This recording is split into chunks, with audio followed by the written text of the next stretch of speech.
Aloha, everyone, and welcome. My name is Joe Kent, and I'm the Executive Vice President of the Grassroots Institute of Hawaii. If you're new here, we are a 501c3 nonprofit research organization. We're started in 2001, and now we've grown to, I think we have 10 full-time and 10 part-time staff who are all working to advance individual liberty, economic freedom, and accountable government in Hawaii. We have a full lobbying team at the legislature who's submitting testimony and talking to lawmakers about our policies and educating them. And we have an email list of 40,000 people, that's 40. And so we're trying to get to about 10% of the state, which hopefully we can tip the scales on important policy matters if we educate more people. If you aren't on our email list, then go to our website at grassrootsinstitute.org and you can join the fun.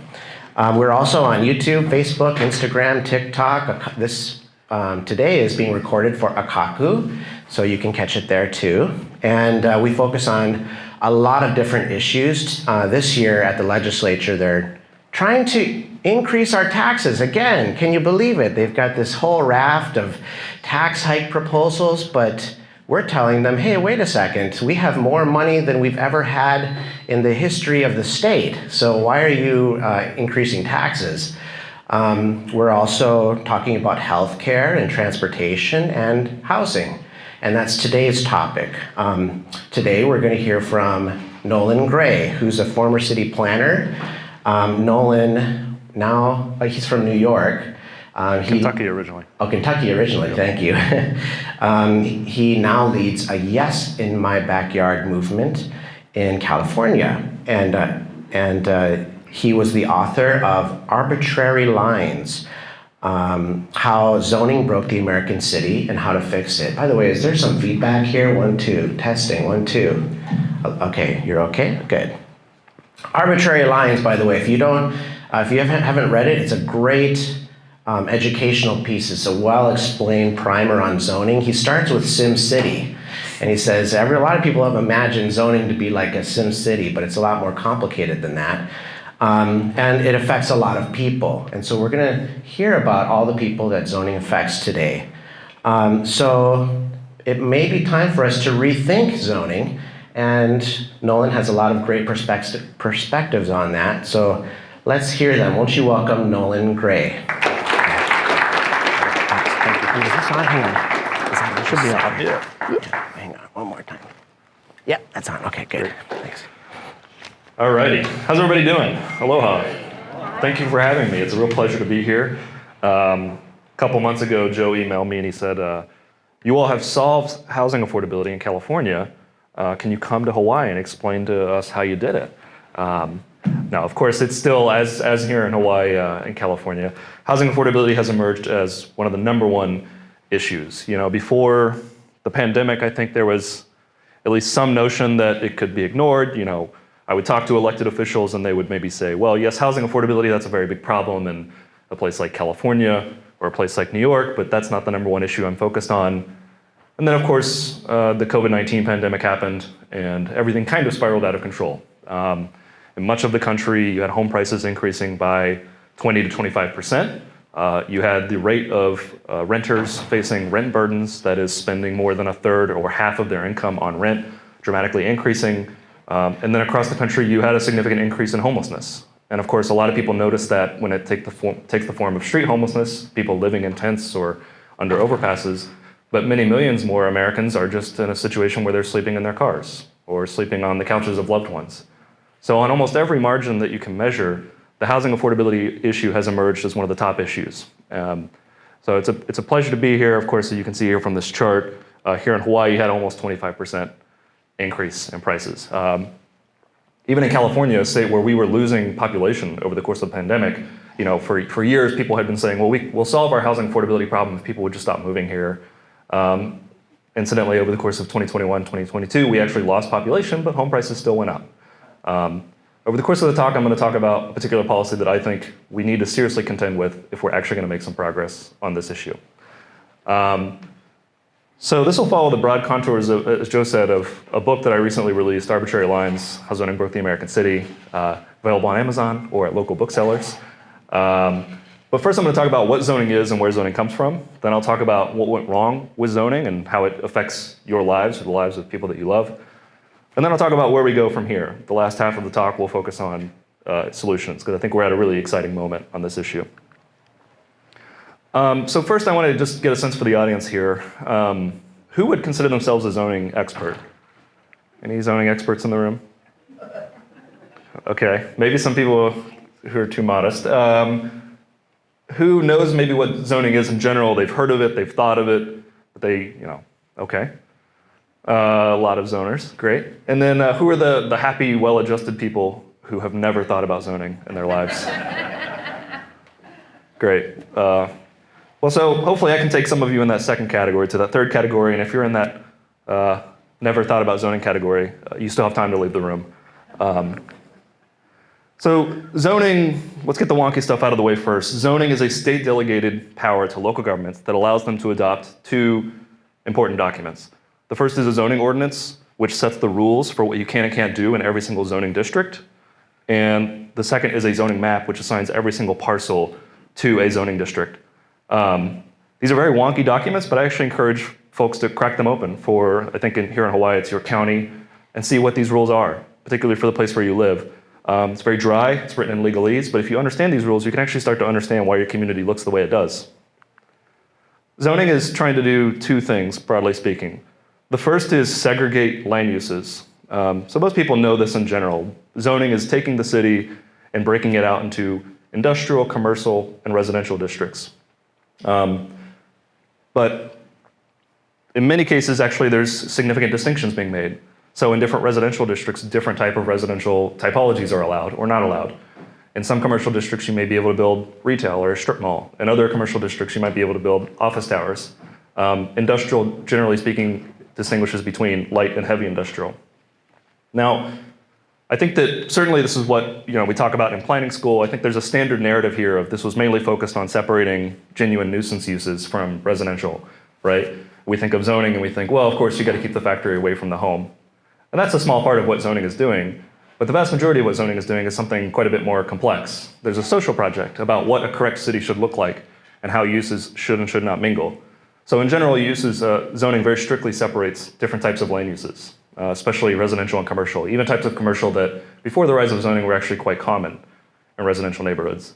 It also segregates the different types of residential, and again, with a notion of what the correct community should look like. So here you can see a great illustration from a 1953 zoning document, right? And you can tell there's a social project here, right? This is what the family that they're trying to attract in this community will look like. Mom, dad, 2 kids, 7,500 square foot lot, car. If this was built today, there'd be like a giant 2-car garage, jutting out the front. And then acceptable other land uses include things like golf and parks and churches.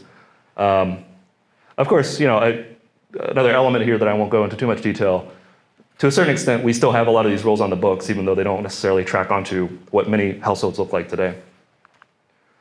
The second thing that zoning is doing is it's restricting density, broadly speaking, or it's placing rules around the actual form that buildings can take. So most people here probably know about height limits. They know about things like setbacks. The buildings have to be set back so many feet from the street. But there are a whole bunch of other small rules that effectively add up to restrict densities in most US cities. So for example, you'll have rules like floor area ratio, which restrict the amount of floor area that you can build. Those tend to be pretty binding in commercial districts. Or you'll have rules on the number of units that you can have on any particular parcel. Or you'll have rules on how large any particular parcel must be if you're going to subdivide. These rules effectively add up to significantly restrict density in many US cities.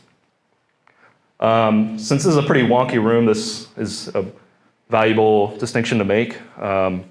Zoning is not comprehensive of land use planning. I think a lot of people tend to think of zoning and planning are synonymous. Zoning is even a small part of land use planning in general, right? So you have, for example, generally other ordinances, depends on the jurisdiction, a separate preservation ordinance or a separate ordinance for subdivision regulation. That is the process of breaking large lots into smaller lots. And then of course you'll have a totally separate building code, usually adopted, I think This has changed over the last few decades here in Hawaii, but generally adopted at the state level, with local governments making small amendments. Those other policies, to varying degrees, have their costs and benefits, but I just would distinguish them from zoning, which is really what I'm going to be focusing on today. So what went wrong with zoning? This is the background here is an image from West Los Angeles, where I'm visiting from this week. It's a very weird land use pattern. It's high rises along Wilshire Boulevard, and then one block in, you have single family homes. It's a very unusual land use pattern and a function of Los Angeles' very strange zoning system. But what went wrong with zoning? I think most of the discussion around zoning right now focuses on housing affordability for the reasons that I raised at the top of the talk. This is where you look at surveys now about what are your top issues, and almost every state and city in the country, people will say housing in two different forms. They'll say housing affordability and they'll say homelessness. So where does zoning fit into this conversation?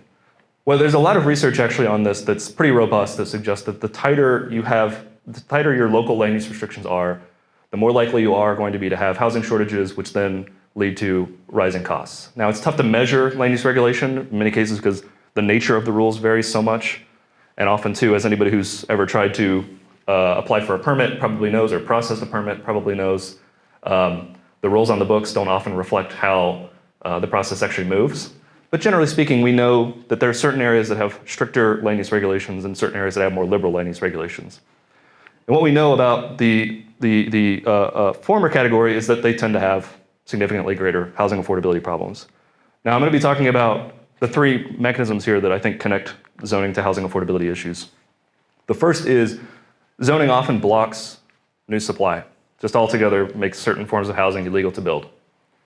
So this is an image of the municipal boundaries of Los Angeles. Yes, Los Angeles has very weird municipal boundaries. You can see where we cleverly snake down here to make sure that we get the port. Anything that's colored on this image, though, is an area of the city where the city has said these areas are appropriate for residential. We're going to allow at least some form of residential to be built here. But in the areas that are pink, which is about 80% of the residential areas in Los Angeles, the only thing you can legally build is a detached single-family home, right? And of course, many of you might not know a lot about Los Angeles, but you probably know we have a pretty extreme housing shortage. And that's really the inevitable result of policies like this that say the only thing we're going to allow on 80% of residential lots is a detached single-family home. And those homes might have once been affordable starter homes when land prices were cheaper and when the city was still growing. But nowadays, of course, that's effectively setting a citywide price floor of about potentially $750,000 and rising. What you get as a result of these policies is that this image here on the top right, a duplex, historically before we had these strict rules like single-family zoning, as home prices went up, neighborhoods could gradually add more housing in an incremental way. Maybe a single-family home could be turned into a duplex or a small apartment building. Nowadays, it would be illegal to build something like this, pretty inoffensive, in anywhere on this map that's pink. The only thing that you can build in those areas is effectively a mansion. The only thing that we will legally allow you to build without pursuing extremely difficult regulatory relief is a detached single-family home that, because of land prices, is going to be extremely expensive. The second connection here is that in many cases, zoning rules often require the housing that is built to be significantly more expensive than it might otherwise have been. So there are two different types of rules that I'm going to highlight here, but there are lots of these and they vary by jurisdiction. In suburban and rural contexts, one of the really tough rules is minimum lot size regulations. So these say that if you want to subdivide a property and maybe create new single-family homes, you need to have at least so much land per unit. Now, in a rural or a suburban context where you don't have water and sewer installed, there can be a health and safety reason for those rules, right? I probably don't need to go into too much detail, but you really don't want your septic tank and your well too close to each other, right? But in contexts where you have water and sewer infrastructure installed, there's not actually a real health and safety basis for a lot of these rules. They're essentially meant to just stop new homes from being subdivided on existing lots. They require a certain amount of land, and they can be quite high. So on the right, or excuse me, on the left here is a survey of jurisdictions in Southeast Texas, generally not a context that you would think is pretty heavily overregulated. But here it's fairly common to have jurisdictions that have a minimum lot size of 12,000 square feet. And that's probably one of the more liberal jurisdictions in the regions in the US. If you go to, for example, Massachusetts or Connecticut, It's very common to have regions where, let's fly up here. It's very common to have minimum lot sizes that can be a half acre, an acre, 2 acres. This is, again, essentially saying folks who cannot afford a significant amount of land are not allowed to have a home here. And if, again, where water and sewer are installed, there's just not a health and safety justification for some of these rules. In urban context, a similar effect is played out through minimum parking requirements. So these very similarly say you're not allowed to actually build a home or build an apartment building unless you have so many parking units or parking spaces per unit. Now, of course, many people will want a parking space when they're looking for a home, but in certain contexts, right, maybe in a neighborhood where the person's able to walk or take a bus or ride a bike, they might prefer a cheaper, more affordable unit with maybe 1 parking space or no parking at all. Unfortunately, zoning rules often don't give you that option. And so what you get is that every new apartment building that gets built has to come with a really large parking lot, which raises stormwater runoff issues, or a large parking garage. And if it requires any type of excavation, that can significantly increase the cost of a new unit. Surveys vary. It's going to vary based on local materials costs and labor costs, but a minimum parking requirement can add anywhere from $25,000, $30,000, $40,000, $50,000 to the cost of a new unit if it requires a parking structure to be built. This is an area where really actually giving developers more flexibility on how much of parking space actually needs to be provided might be appropriate. Then, of course, this is, I'm led to believe, particularly acute here in Hawaii. It's certainly a problem in California. What we've ended up with is a system where, because the rules are so strict, virtually every project has to have some sort of regulatory relief or has to go through some sort of discretionary permitting process. Essentially what that means is they're not entitled to permits. So for all of its early issues, the early idea of zoning was that if you follow the rules, you can come in and get your permits relatively easily. Today, of course, many projects have to go through a significantly costly, risky, very political permitting process that can take years and, of course, brings in a lot of new entitlement delay and risk. But it's also a process that can be hijacked by special interests or groups that don't necessarily have the broader interest of the community at heart. So, of course, most people probably are familiar with the NIMBY phenomenon. Many people don't want anything to be built near them, particularly people who, potentially are of means, and they can come and oppose any new project that's going to be built near them. So, of course, that gets you patterns of growth where, to the extent that we allow growth at all, it often ends up falling on marginalized communities. Or, of course, you have other special interests that get into the process. So, for example, for rezonings that involve commercial, it's not uncommon to see a competing business owner come in and oppose the permit for a project that might compete with their financial interests. Then, of course, this opens you up to a lot of corruption. I keep using Los Angeles examples coming from LA, but this is true on almost every jurisdiction because, in many cases, discretionary permits create a system where the council member gets to decide what does and does not happen. Of course, there's opportunities for classic corruption of literally just paying money. So in Los Angeles, we've had 2 council members be indicted by the FBI. In one case, a duffel bag of cash was exchanged under a bathroom stall in Palm Springs. Don't do that. That's bad planning. But it's kind of the inevitable result, right? When we create these systems where 1 or 2 people have all the power over what's going to be built. Sure. Sorry, yeah, I'm used to yelling at undergrads, so without a mic. So one more thing I would add here is the cumulative impact of a lot of these rules and procedural issues is that it's become incredibly hard to build starter homes in much of the US. Look, people go into development to make money, right? It's a business. But I talk to so many builders where they say, actually, for purely financial reasons, if I could, I would be building starter homes. I would be building homes at $250,000, $200,000. But the problem is what that looks like today is a townhouse. That looks like a 2-bedroom apartment in a condo building. That looks like a home on maybe a 1,500 square foot lot. But in so many jurisdictions and so many neighborhoods, it's illegal to build that. And if you try to go through discretionary processes to get permits to build that, you're going to get dragged across the coals. So we're in this inevitable situation where many young people who might want to stay in the communities that they grew up in don't actually have a path to homeownership. They have to move away to places where we're still allowing housing to be built. I'll breeze through a couple of these other sort of issues that are raised in the book, but this artificial scarcity that's perpetuated by a lot of these rules has many other knock-on effects. For example, what we've seen over the last few decades is that for the first time in US history, Americans are moving from high opportunity, high productivity places to less wealthy, lower opportunity places purely because they have to find affordable housing. So we see this, of course, here in California. Many young people who maybe want to start families have effectively no choice but to leave the state and to go to places like Arizona or Nevada if they want to have access to decent, affordable housing. You can see based on this chart, Hawaii is very likely in a similar situation where folks who were born and raised here, if they want to have a home, if they want to have some stability in a community, they don't have a lot of choice but to move. The knock-on economic effects are that we very curiously are forcing Americans to move from these places where they could have maybe had the highest earnings, they could have had the best opportunities for themselves and their children. They're moving to places where they don't have that. And there's pretty good economic evidence that we're all poorer as a result. To the extent that we make it difficult for, an 18-year-old to move to a college town, or we make it difficult for a young software engineer to move to a place like the Bay Area, we're all significantly worse off. Another thing that I would flag that I think is a really, really important part of the story is that in many cases, these ordinances were explicitly adopted to exclude certain people. So modern zoning codes really start to pop up across the United States in the aftermath of Buchanan v. Worley.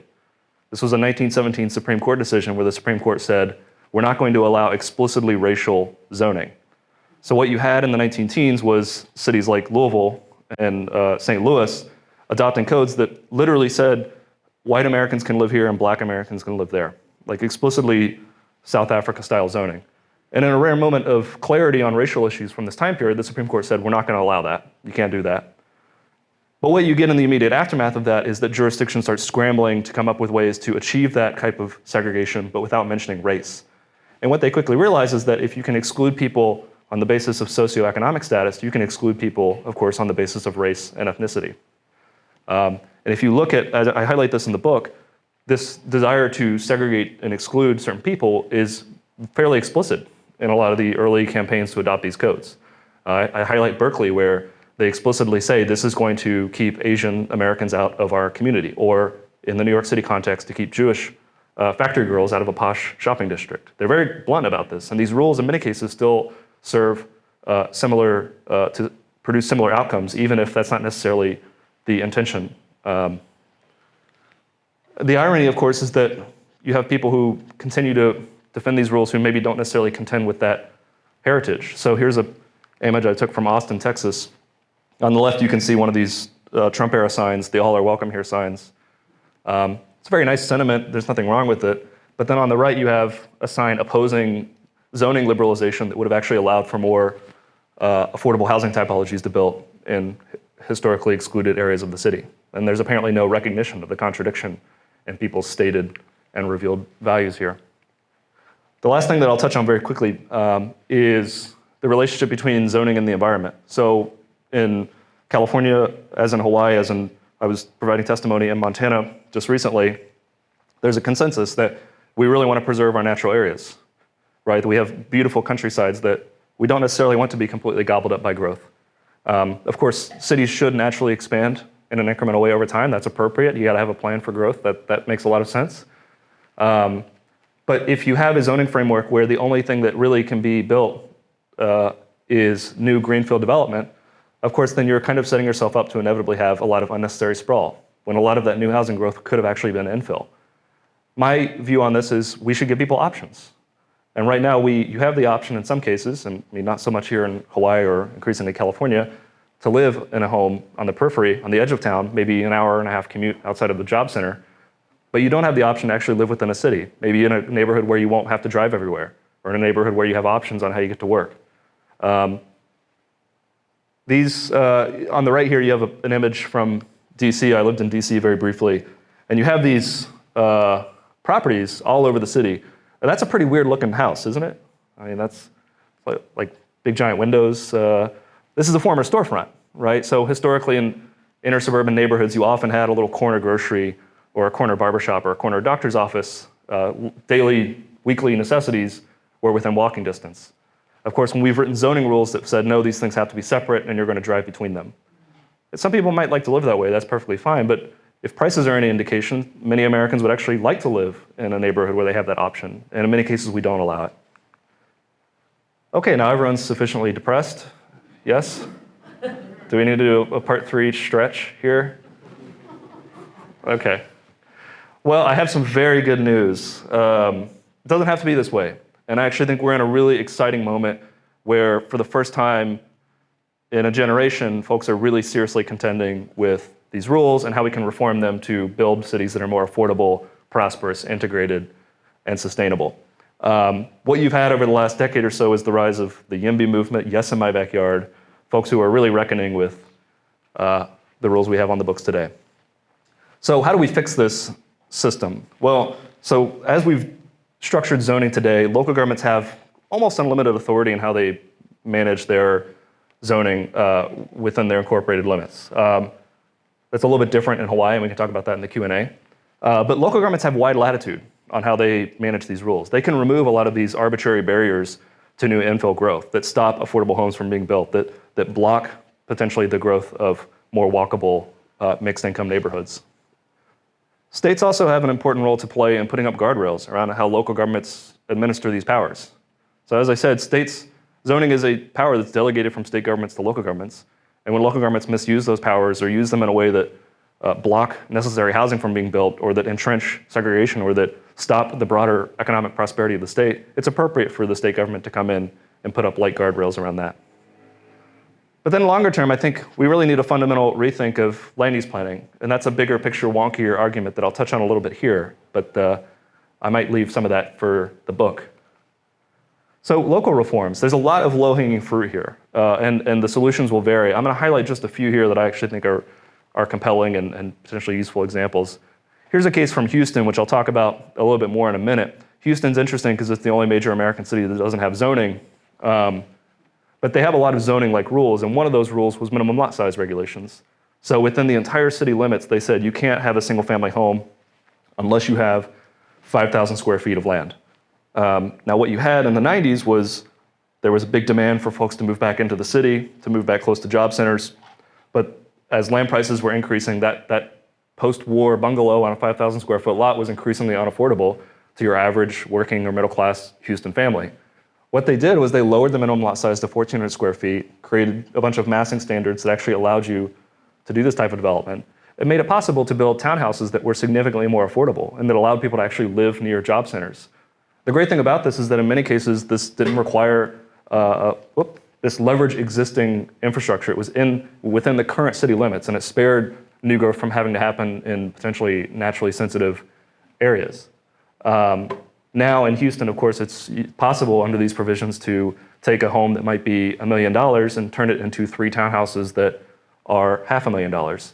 Of course, people say, well, that's not affordable, but $500,000 is lower than $1 million, and we now have 3 of them. Reforms like this are happening all over the country. So Gainesville, Florida, among many other cities, recently moved to eliminate single-family zoning, which is that policy I talked about with respect to LA, where the only thing you're allowed to build in many residential areas is a detached single-family home. They allowed low-rise multifamily on all residential lots. It's currently a political football, but other states like Minneapolis have done this as well. Fayetteville, Arkansas. Again, I try to pick examples that I think defy the typical expectations of where this reform is happening. Fayetteville, Arkansas moved to just eliminate parking requirements for all commercial and I believe just recently residential developments, saying, hey, the market, the incentives are aligned there for the right amount of parking to be built. Let's not force more of it to be built than needs to be built. Raleigh is, I think, doing really interesting work where they're rethinking the actual public process of zoning. So like in Raleigh, like in many jurisdictions, historically they had said every project needs to go to one of our community boards. Sometimes they're called neighborhood councils. We know based on evidence that often these groups are significantly unrepresentative of the community and are quickly captured by NIMBY interest, and they oppose every project that goes through them. Raleigh said, well, that's bogus public process. We're going to do real public process where when we're doing the comp plan, we're actually going to do real survey work. We're going to do real focus groups. We're going to have public process that is not at 10 a.m. on a Tuesday and is maybe on a weeknight with childcare, so normal people can actually come out and participate in these processes. And what you saw was actually when they did genuine public process, they found the way that the average person in Raleigh was engaging with housing was, it's really expensive and I would like to see more of it. Very different tenor of conversation from what they were getting from the community boards. Local reform is great, and every local government in America can and should be reforming its zoning, but there's also a lot of opportunity for states to come in and set clear standards at the state level that protect needed new housing production. So here's an example. There's not a lot of bright spots in California housing, but one of them that I think is the accessory dwelling unit legalization that happened in 2016. So a lot of people don't know this, but in 1982, the state government says to local jurisdictions, hey, you have to allow accessory dwelling units, but you get to write whatever standards you want for them. And if you really don't want to legalize ADUs, you can just submit a book report explaining why your jurisdiction is special and you shouldn't have to legalize them. As you might have expected, a lot of jurisdictions wrote codes that just didn't work, didn't get a lot of ADUs built, made it very hard for homeowners to use the program. Many other jurisdictions wrote these book reports explaining why actually their suburbs shouldn't have to build any ADUs. In 2016, the state came in and said, well, we're going to set clear standards for this. We're going to really actually provide a little bit of teeth to it and say if an ADU meets these minimum standards, you have to get the permit out quickly in a timely manner. You can't charge exorbitant fees. You can't set standards that make these projects unworkable. And what we saw, of course, as you can see on the chart on the right, is there was almost an immediate building boom. Homeowners, as soon as they were actually able to, immediately started to leverage the program. And we've seen ADUs are one of the most rapidly growing typologies, housing typologies in California today. 1 in 4 homes built last year in Los Angeles, permitted last year in Los Angeles, was an ADU. Now that partly speaks to how little Los Angeles builds, but that also speaks to the success of this program. That when the state came in and said, hey, we're going to protect the right of homeowners to add these additional units to their property, many of them did. And most of these are being rented out, sometimes at zero cost to family members, but in some cases at slightly below market rates to non-relatives. In California, we've been doing a lot of work like this over the last couple of years, and I think it remains to be seen how successful some of these policies are. Of course, we're always following to make sure that we actually get new unit production from this and fixing up laws as they need. But in 2021, for example, we legalized duplexes and small lot single-family homes statewide. These are the types of inherently affordable typologies that it's very easy for maybe a homeowner or a small developer to start providing. In the same year, SB 10, we tried to remove some of the onerous environmental review mandates that often don't really serve any environmental objective but do serve to stymie projects. We said if a local government wants to do the right thing and allow for more of that missing middle, low-rise multifamily that our communities need to stay affordable, we're going to allow them certain streamlining through those processes. Last year, we passed AB 2011, which said in all areas zoned commercial in the state, if they're on a major corridor, you can take that half-empty strip mall or that empty office park that's never going to be filled back up in an age of remote work. You can take that and turn that into mixed-income multifamily housing. And again, you're going to get your streamlined permits as long as you follow certain basic rules. We're already seeing developers start to leverage that to build mixed-income homes, again, on strip mall parcels that were mostly sitting vacant. AB 2097 tried to deal with the problem of parking requirements. So in California, we'd spent billions of dollars on light rail projects or improving bus service, only to have, in many cases, stations surrounded by giant parking lots or parking garages when they could have been housing. AB 2097 said you can't mandate extremely high parking requirements around these transit stations. And again, we're already hearing from folks saying this unlocks a lot of projects that were previously illegal. Projects that are going to go right next to transit that are going to have potentially minimal impact on traffic congestion. The beautiful thing about this policy area, though, to my mind, is it's not particularly partisan or ideological. Of course, in California, we're mostly working with Democrats. When I was in Montana or when I've done work in Utah, for example, we're mostly working with Republicans. They don't talk about the issue in the same way. They use very different rhetoric to talk about what they're doing. You know, some progressives might talk in terms of racial equity or climate goals, and conservatives will talk in terms of property rights and deregulation. But it's funny because they'll talk in dramatically different ways and then be supporting the same bills. Here in Utah, the state said to local governments, here's a list of potential zoning reforms that we know will remove barriers to new housing production. And we want to see some progress on some of these reforms. Flipping back to a blue state, Oregon eliminated single-family zoning statewide and said if you're in a smaller city, you have to at least allow duplexes in residential districts, and if you're in a larger city, you have to at least allow fourplexes. And again, we're already seeing projects actually get shovels in the ground to build some of these projects. We talk a lot about the substance of zoning rules, but don't sleep on the process, right? You can have the best zoning rules in the world, but if it takes 2 years, 3 years, and then an environmental lawsuit to get a permit, it's not particularly useful. In Minnesota, they've adopted statewide shot clock rules for permitting. You have to either get a no with a justification within 60 days or issue the permit. This just provides a level of certainty that particularly more affordable projects that might be getting built on lower margins need. They need that certainty. It's special being in Hawaii. Much of the US, of course, we don't think we have anything to learn from abroad. We like to tell other countries how to do policy. I don't know if some of you all heard about the Department of Transportation initiative recently where we were going to go out and explain to the rest of the world how to build transportation infrastructure. Anybody hear about that? And the US transportation policy community is just collectively like, huh? Like, we're the most inefficient builder in the world. Like, people read the headline and they were like, oh, cool, they're going to be bringing in like German and Japanese engineers to explain to us how to build these things. No, it's the other way around. But we actually do have a lot to learn from other countries if we're radically rethinking the system that we have today. So if you look abroad to countries like France or Japan, the zoning systems work very differently, both substantively and procedurally. Abroad, for example, in many cases, zoning districts are actually defined at a higher level of government.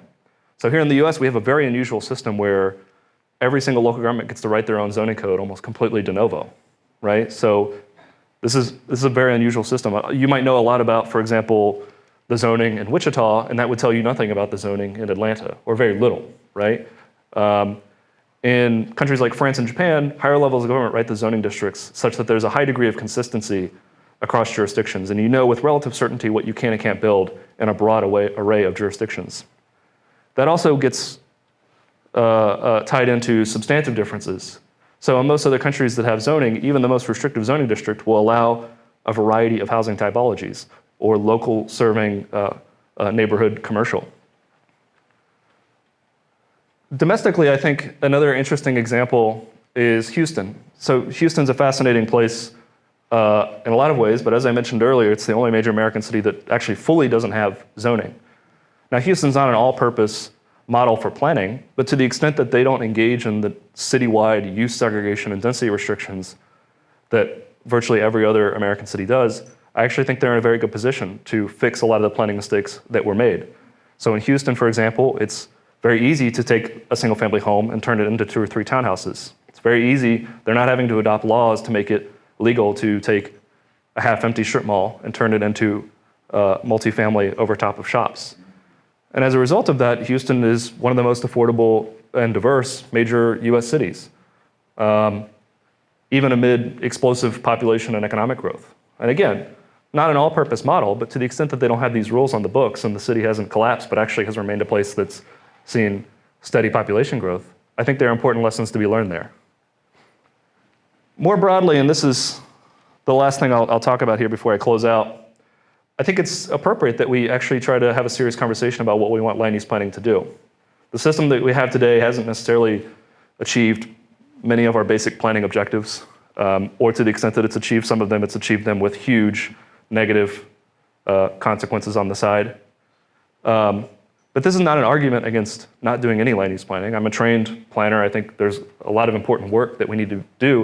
And in fact, I think to the extent that we spend so much of our planning civil service, we waste it on counting up the number of parking spaces in a new development or telling homeowners they can't build a fourplex in a cul-de-sac.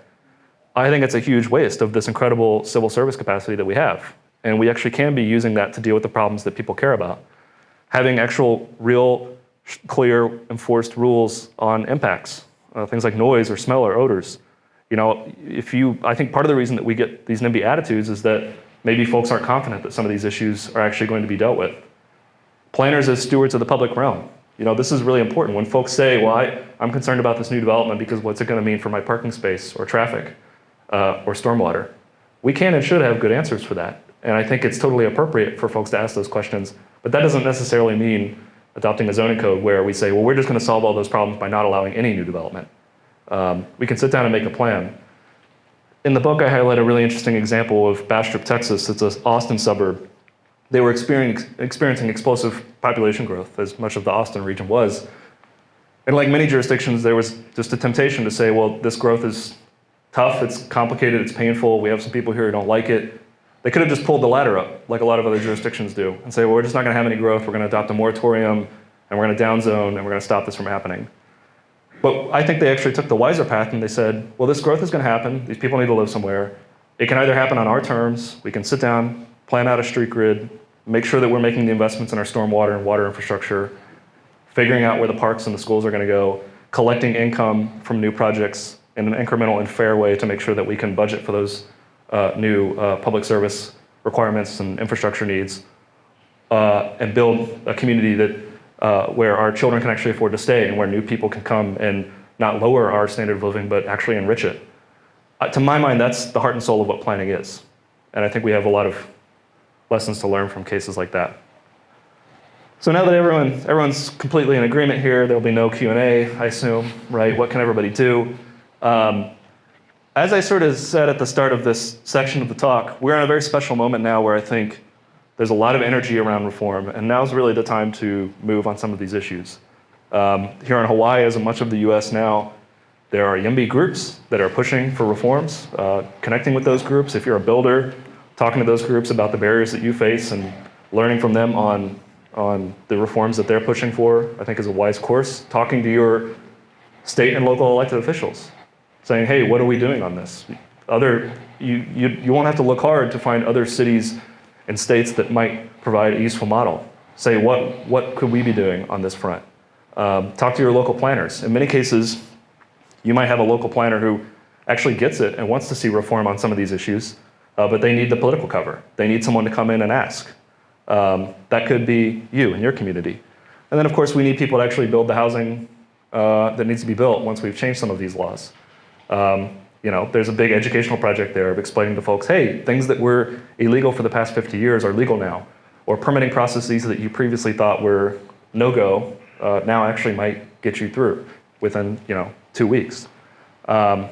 So we can talk about this more in the Q&A, but again, it's my great pleasure to be speaking to you here, and I look forward to learning from everyone with some of the questions and comments.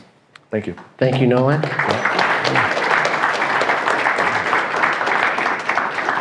So just a few notes before we go into Q&A. I wanted to thank the sponsor of this event, particularly is Peter Martin, so thank you.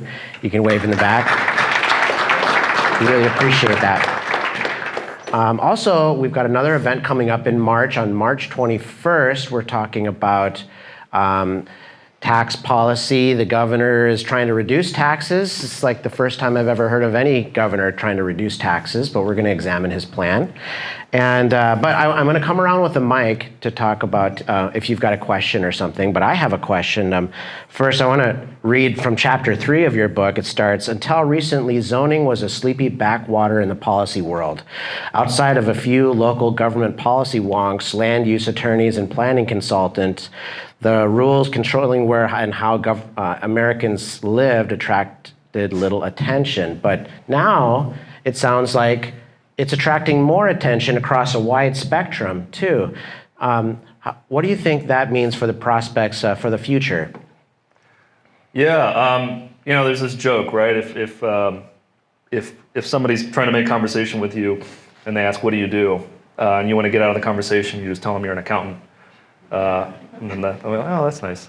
Zoning used to work that way, right? I mean, zoning was the type of thing where if you wanted to politely exit a conversation, you say, oh, start talking about zoning. Then the other person will have to go use the bathroom or refill their drink. Of course, it's not like that anymore in a lot of ways. I think what's happened is that you've had a lot of YIMBY groups really take up these issues. A lot of folks actually reviving research interest in these policies that haven't been looked at for many decades. And there's renewed interest in it. And I think elected officials, too, are looking for solutions to the housing affordability crisis that might not necessarily require a huge amount of public expenditure. A lot of the reforms I highlight in this talk are free to the taxpayer. This is stimulating housing production at no additional cost. Now, I do think there are certain segments of the market where there are certain types of households that are going to need a little bit of help. whether that's from a charitable organization or a government agency. But if you actually have a healthy housing market, the vast majority of people should be able to get their housing needs met in the same way they get their food or clothing met through market mechanisms. You also in the book talk about this sort of danger, which is we've got these arbitrary lines that have been formed throughout history, but the lines keep forming. And as long as you have these zoning rules getting stricter and stricter across America, that's going to ensconce and cement into law, into eternity, this sort of restrictive, more and more restrictive thing where maybe eventually we might not see the housing that we need across the whole country. Could you talk about that a little bit? Yeah, I mean, so I think that's what's happened over the last 2 or 3 years is that, as I was saying at the start of the talk, places that historically didn't think of themselves as having an affordable housing crisis realized, oh, actually, we have a lot of the same problems that a state like Hawaii or California or New York has, but we're just maybe on a 2 or 3 decade lag. And that's coming to roost, right? So absolutely, I mean, this is normally the point that I stress when I give a talk in a place like a Nashville or a Boise. Of course, they increasingly are perfectly aware that they have a housing crisis, but I say, hey, look, you guys have a lot of these same rules on the books, and if you want to keep this a place that's affordable and growing over the long term, you need to be doing zoning reform just like states that have historically been high-cost states. And, in the rare cases where you don't currently have a housing affordability crisis, still, the best time to reform is now, right? Zoning, housing crisis is like smoking, right? The best time to stop is to just not start. And so, to the extent that you can adopt reforms before you get into a catastrophically harmful housing shortage, you absolutely should. And lawmakers are addicted in a sense too. I want to talk to Sterling Higa, who is the, you just want to watch, okay, sorry. I'm sorry, I wanted to bring him up perhaps at the end, but does anyone here have a question for Nolan? Otherwise I've got a whole slate full of questions. Oh, Sterling Higa. Nolan, thank you for your talk. It's great to see you again. This question is just to introduce an idea to this room that I know you're very familiar with. Could you talk about the value of point access blocks and how they're better than double-loaded corridors? Yeah, wow, that's a real softball to start the Q&A, huh? Without going into building code and seeing people slowly file out, the U.S. is unique in that we require 2 means of egress above 3 stories. In most of the developed world, you can have 1 means of egress up to about 6 stories, as long as you take other mitigation measures to prevent fire risk. As a result of our unusual egress rules, it's often hard to build a mid-rise multifamily, especially on smaller lots. So right now, I think every West Coast state has introduced legislation to ask their Building Standards Commission to reevaluate these rules and try to learn from international best practice. Thank you for the question, because I mostly talk about zoning, but I do think it's really important to stress that zoning reform, to my mind, is a necessary but not a sufficient condition for dealing with this crisis. And of course, if it's illegal to build a housing, it doesn't matter what the building code says, and it doesn't matter what all the other rules are. But once we solve that problem, we do need to approach some of these other potential barriers to the type of housing that we need. You were talking at the beginning about planning versus zoning. And in my mind, they're kind of the same thing, but you're saying they're very different things. What's the difference between planning and zoning? Yeah, well, so planning is something that humans have been doing since we first settled down, right? Humans think through where our streets are going to go, where our public spaces are going to be. That work has been going on since the dawn of civilization. Zoning is a particular part of planning where we've said, as part of that project of building cities, we're going to sit down and for every single parcel in the city, say what the permitted land uses are, what the permitted densities are. I would argue, as I've argued over the course of this talk and argued in my book, that project has failed. And it's actually distracted us from other planning objectives. It's undermined our broader planning goals. So it's a subtle, but it's an important distinction. Any other questions? Yeah. This is Hugh Starr. Yeah, thanks. I appreciate the optimism that you have different stakeholders seeming to come together. You're more liberal and conservative, you put it that way, but Maui's warmed up to the idea of accessory dwelling units, ADUs, and they've enabled them in the residential areas. Well, we have this thing called water fixture count or crime requirement, and I'm just wondering with your travels around the country, if you've seen other communities struggle with this, which is probably a national plumbing standard, this fixture count, where you can build additional units, but if you can't meet the fixture count requirements, you can't get the permit to build the additional space. Thanks. Yeah, very in the weeds question. Thank you. Yeah, we've had similar issues with that in California.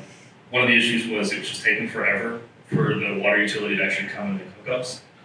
So, one point I'll say on this without getting into the specifics is reform is an iterative process. You're never going to adopt a law or an ordinance that solves the problem. And I think when you undertake reform, it's important to sort of actually follow issues like that and say, how do we deal with the lingering problems that are blocking new infill development? Potentially an unsatisfying answer, but I think there's probably a lot of local expertise to deal with that problem. I would say, yeah, don't pass a law and then walk away. Because that's what happened with the first round of accessory dwelling unit laws that happened in the 80s. A lot of states actually legalized ADUs in the 80s, but then local governments came up with creative ways to continue to block them, and legislators just lost their appetite for reform, and we didn't actually get the units needed. What about the environmental arguments? Hawaii is a beautiful place and we need zoning to protect the environment, right? I mean, how do you respond to that? Yeah, I mean, I'm extremely sympathetic to that. I think in California, as in Hawaii, I think there's an extremely strong and well-founded interest in protecting natural areas and not having cities needlessly sprawl out into valuable countryside. I do think cities incrementally expand over time, and that's okay, and you can do that in a smart way. Just make sure you have the infrastructure there and you're steering growth away from areas of real environmental risk or conservation value. But one way you can avoid that is to just make it easier to build more infill, right? So, you drive around most US cities, including cities here in Hawaii, and there's significant, underbuilt capacity in our existing urban areas, right? I'm kind of harping on this in the talk, but your strip malls, your low-rise detached single-family homes that could easily host 3 or 4 more units on the property. Homeowners would voluntarily, eagerly actually like to do that if they had the option. So zoning may hurt the environment in some way, would you say? To the extent that it makes it extremely hard for cities to build in their existing urban areas, yeah, absolutely. It puts all of the growth pressure in natural areas. Other questions? Oh, there's one over here, yeah. Can you state your name? Yeah, Ken Crutzen. I think as you mentioned, a lot of these issues are pretty complex, and so it's hard to find kind of silver bullet items that maybe is a short list of maybe zoning in general starts to become one of those. But Strong Towns and Chuck Marone talked about one of those being the next increment of development being developed by right. I'm curious how you feel about that specific idea and if you can elaborate on it. Well, to be clear, the silver bullet is in my book, but I can't reveal it. It's available on audiobook, by the way. I actually really like that idea. So the idea articulated by the Strong Towns group and Chuck Marone is the next increment of density should be as of right. So you can maybe add an additional floor or 2 floors above what the standard is around you, or you can take a single family home on a lot that's fully built out and turn it into a duplex. I think a politically very inoffensive reform. I think it's makes a lot of sense to me. I think though in certain contexts like California and Hawaii, where there's a significant housing shortage that we really want to try to meet in a rather quick way, in some cases, in a lot of contexts, you're actually going to want significantly higher upzonings. But as a baseline, I think legalizing the next increment of infill growth in an as of right way, I think is perfectly reasonable policy. By the way, yesterday we gave this talk on Oahu to 100 people, and the state land use commissioner, Gary Okuda, came to the event and was really congratulatory and ordered the book right on the spot. So that's pretty neat. So follow Gary's model.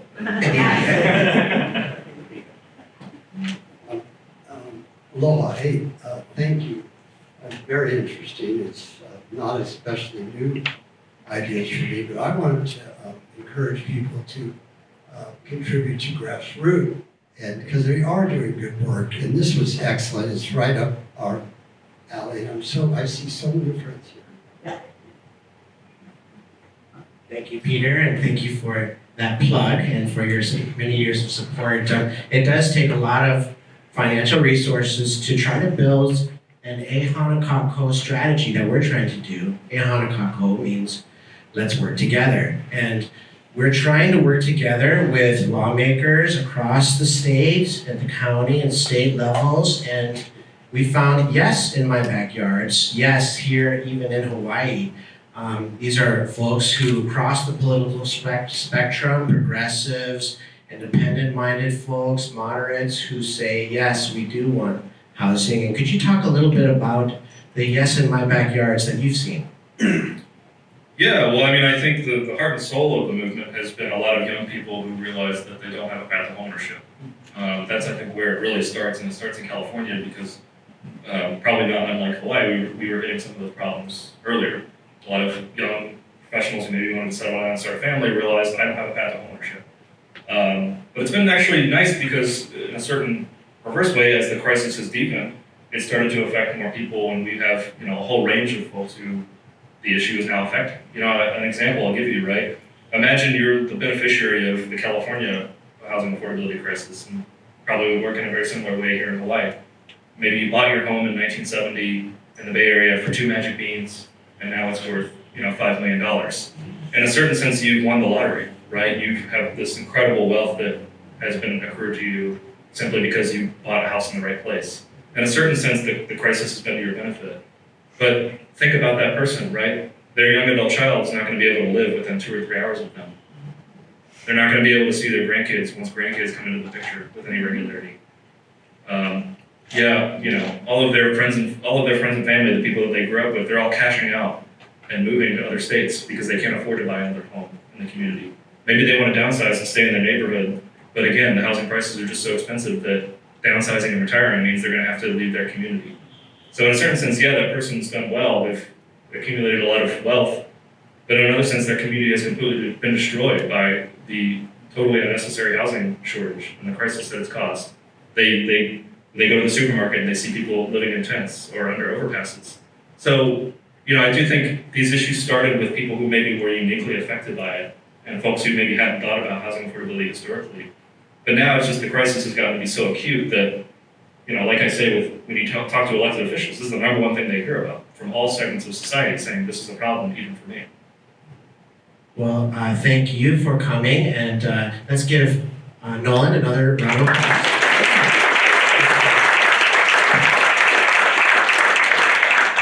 Just yesterday, we submitted over 1,000 testimonies to the legislature, not us, but the people who follow us.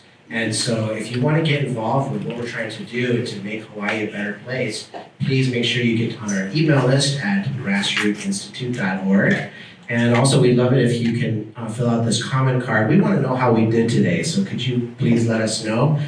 Thanks so much for coming. March 21st is the next one here on Maui. So stay tuned, and thanks again. Aloha.